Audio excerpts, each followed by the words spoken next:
Welcome to MD. First time niyo po yata dito. First time, yung napuntahan ko dati sa Guadalupe. Sa Guadalupe. Pero bulok-bulok na yun. Bulok na po yan. Buti ito. Condemn na po yan. Ito po, building na po natin to. Good. Sa amin na po ito. Kami lang po ang tao dito. May pagmamalaki. Opo, 100%. Ilang traffic enforcers natin sa gabi, Opo, Sen. wala silang reflectorized Best. na best. No, sublight po yan. Minsan lang, hindi nila dinadala. May memohan ko po, Sen. For their own safety. Opo, dapat po. Pag madilim tapos tinted, umuulam, tinted pa yung Dapat sakit. po. Pwede sila Ayan po, alam ni Colonel Bong. Di ba, Colonel, ang atin naman mga enforcers, kalimitan may mga best na ganyan. Opo. Minsan hindi lang dinadala. Baka hindi lang ginagamit. Opo. Kaya ayaw po gamitin sir, ayaw maluma eh. Ay, Meron ba sila mga medical insurance? well, wala po. Pero may tie-up po kasi tayo sa mga major hospitals, sir. Eh kung na halimbawa dinadala. check up lang, halimbawa may lagnat, may sakit. Opo, Bukod sa inaano doktor, naman po natin. libre yun. Meron po. Kasi ano po tayo, part po tayo ng e-consulta ng PhilHealth. Meron silang face mask, libre. Meron Lalo po. na sa kalsada kasi exposed sa Iyon po ang ano, pinoprovide natin pero ayaw nila isuot. Ang isa sa nagiging issue, sir, parang minsan nai-issue daw po kasi ng mga netizen, sasabihin, nagtatago sa mukha, yung ganoon. yeah. Parang sinasabi may gagawing hindi maganda, kaya nagmamas para hindi makilala. Dami fido, dami fido. Opo, lalo pag nag-a-apprehend. Sa akin kasi, ano doon, protection nila sa exposure sa opo. pollution. So meron sila dapat hazard pay. Yun po ang hinihingi namin lagi sa Kongreso. Ang problema po, yung law natin regarding hazard pay covers only armed personnel, law Oh. enforcement personnel. Hindi po kasama. At hindi rin po siya considered as medical personnel. Hindi po siya naka-cover noong hazard pay law. Ang isa lang na po na nagawa namin to at least cover that, meron po tayong CSR noong Pro-Life na insurance company. Binigyan po tayo ng death, disability, tsaka na 100,000 per employee na insurance po. Yung street sweeper, contractual or per regular? Well, hati po. Marami pong regular din. Pero I think more than half ay yung pong tinatawag na casual, Bakit ayaw natin gawing regular? job order, budgetary constraints din, tsaka items din. Magkano bang sweldo nila? Below minimum? Ay, nasa hindi minimum? po. Wala naman na po tayong below minimum. Yung rate kung per hour basis, above minimum naman po sila. Pero paano kung matagal na sila? Umabot na sila Yun ng po 5 ang years, casual pa rin. Wala, Kawawa ano naman. Pa rin po. Yes, sir. Kaya nga po kami, unti-unti po, every time na makakakita kami ng budget, nag-i-increase po kami ng casual. In fact, the last 3 years, mga 400 plus na, no? Or 600 plus ang na-casual natin. Pero marami ba sa mga street sweeper na 5 years, 6 years na sila pero Ay, casual marami pa po sila? po. Marami po. Nakakaawa naman. Minsan, as long as 10 years. 10 years tapos casual. Yes, opo. Yung iba Hindi nga na na-promote. recent na casual natin, mga 15 years na in service, ganun po. Una-una po sa DBM kasi, DBM. kailangan po talaga na makapagpa-approve ng bagong plantilla position. Tayo po, on our end, during my administration, magpapa-rationalize. Yung nga lang, pagkukompute po namin every time, hindi kakayanin ng budget, Sen. Sige, sa budget hearing, usap tayo para Opo. kung anong kailangan Bigyan i-push, niyo po ipupush kaming namin. suportahan. Sige. To be honest, yung inabutan namin, minsan retirement age na, hindi makaretire kasi wala pong benepisyo eh.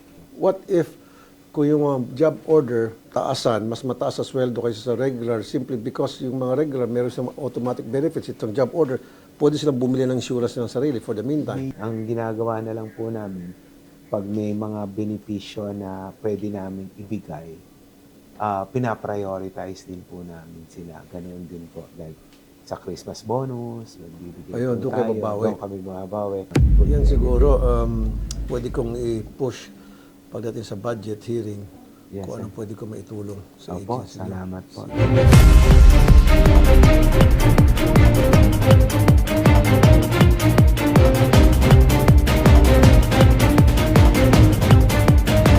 Ayun, nasuzoom in ano? Opo.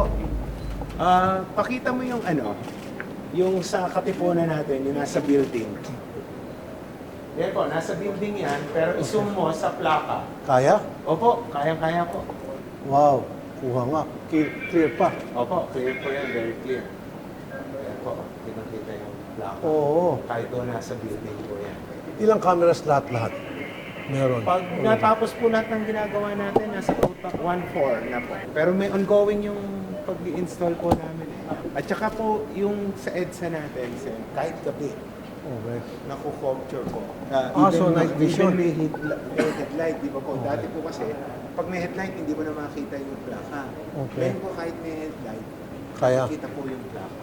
napakadaming kalye. Paano naman ma-capture yung mga Well, dalawa po ang ano natin, approach. Meron po tayong AI cameras na. So, Ayan. pag nag-violate na, nakaprogram na po yan, mare-red flag, pupunta po yun sa supervisor. Ayan, tulad mo na, hybrid. So, i-invalidate po nila yan. Kasi napa-flag po yan ng ating CCTV na may AI na, uy, coding violation ito. Okay. Pero pag ni-review po at nakita na hybrid siya or electric, since exempted sila sa coding, i-invalidate. Meron kaming list ng models, tsaka naka-green plate po sila. Although yung distinction ng pagka-green niya, hindi po gano'ng kalinaw Oo, eh. Di ba? Katulad nung nakita nyo kanina. I mean, yung pagka-green niya, medyo dark pa rin. So, dapat siguro mas ibahin. Kasi po nakikita na rin natin, kahit gabi po, yung ano. kahit po may tint, kahit gabi, yung, even yung loob. Gabi po to. Violation na agad yan. Walang Opo, seatbelt. walang seatbelt. Tapos kita yung even yung plaka, Sen. Ito pong nasa right mo, Sen. Ito po yung ITS natin. Intelligent na po yung mga traffic signals niyan.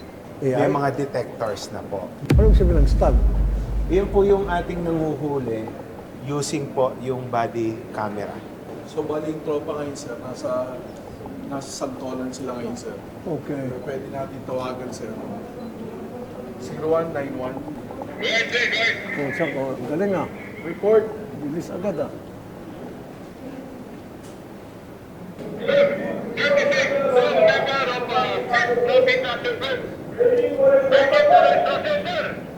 Proceed to 20th Avenue for anti-illegal parking operations. Avenue for anti-illegal parking operations. Pag na-kompleto itong mga body cameras, yung pong ating CCTVs, soon hindi na kami magpapa-issue ng ticket sa enforcers. Para wala na pong kotong. Talagang magko-concentrate na lang ang enforcers po natin sa traffic management. Traffic management. Yun po ang direction po natin. 24/7 to. Opo, 24/7 po. Magkano ba ito? Isang camera po natin ay 68,000. UK po siya na brand, Digital Barriers ang pangalan. Ano ang mga features? Ito po. Ito po hindi siya napapatay ng enforcer. Pagkaangat po from dock, Okay. mag-on Matic. siya. Opo. Hindi po pwedeng patayin. Mamatay lang siya pag ibinalik sa dock. At pagka-dock, yung kung ano yung na-save na footage dito, ibabato po dito sa amin Okay. for recording. Pero ito po, real-time na re-record na rin natin. Pero mapapalitan po yan ng actual footage kasi mas malinaw po yung kuha dito kaysa doon sa transmitted. Okay. Yung battery life. Yan. 6 to 8 hours po ito, pero ngayon po nagpo-procure kami ng extra battery. So, dapat palagi may dalang Lagi may extra. Ganun po. Nagpo-procure po kami ngayon ng 100 Tama. extra battery. Tama lang. So, yung brand nito at saka brand ng PPA pareho. Apo. 6 lang ito yung sa PPA, 897,000. 68 po lang sa amin. Baka naman po may mga back-end pa po sila. Ewan ko, Pero ito pa, With the 68. system na po yun, sir. Hindi. Yung cost lang ng unit. Pero may system din at yung mga computers. Ito rin po kasi may 2-year subscription ng data. Kasi po, itinetransmit Kung ko. lahat-lahat na included. Nasa 300. Oh, medyo mura-mura pa rin. Kung i-average mo, kasama yung back-end. Ilan ang body camera? 100.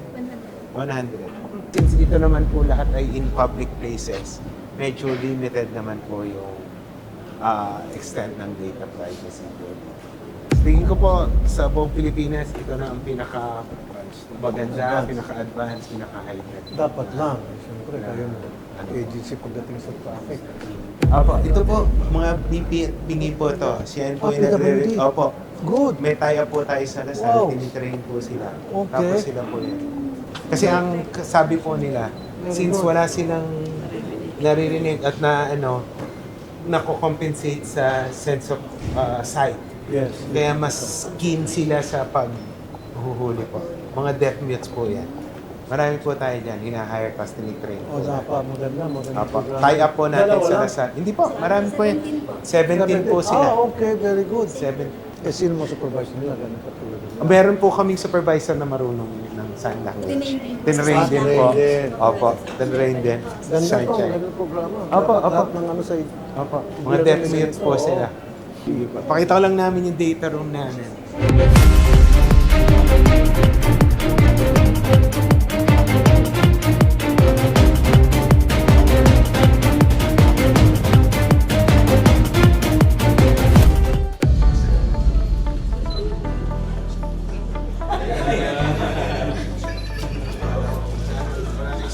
Ano yung sabihin nito? I love you daw, sir. Okay.